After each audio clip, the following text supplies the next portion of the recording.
Hello all, Shadwell here, ready to talk about the next film in my collection, Dude, Where's My Car from 2000. It's directed by Danny Leaner and stars Ashton Kutcher and Seann William Scott. How do you do a stoner comedy without almost any use of marijuana? That is the question that Dude, Where's My Car exists to answer, because other than a brief sequence where a dog smokes allegedly marijuana from a pipe, there is no getting stoned of any kind. And that wasn't the challenge the filmmakers set out for. Dude, Where's My Car was once upon a time a much different film, a more traditional and R-rated concept of what a stoner comedy is. However, the studio, 20th Century Fox, decided that with the sophomoric humor of this film that it might do better with teenagers. Of course, in order to hit that demographic, they would have to lower the rating from an R to PG-13. So out went all of the marijuana references, and in came the term shibby that was used almost as much as the word car in this film. Shibby was the cover-up for pot. A couple other alterations to the script with language and changing the word blowjob to erotic pleasure later, and Dude, Where's My Car was a PG-13 affair. Although PG-13 films are allowed at least one use of the word fuck, and this film gave that allotment to the granny in the beginning that hits Chester with her car.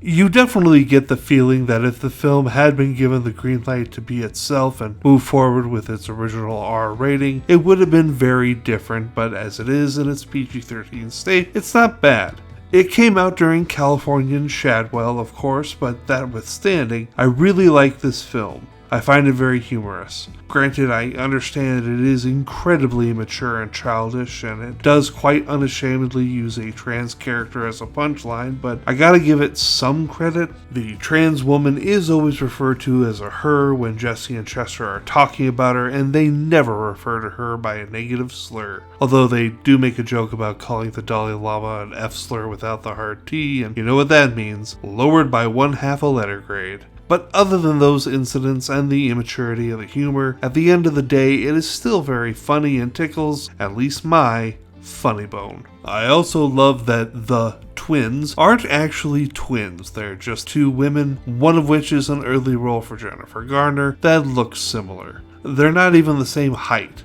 Hilarious. I absolutely love Dude, Where's My Car, and Seann William Scott making out with a guy certainly didn't hurt matters, but it definitely walks so that Harold and Kumar Go to White Castle could run. I'm going to give Dude, Where's My Car an A-, and tomorrow is the first of a Denis Villeneuve double feature with Dune Part 1.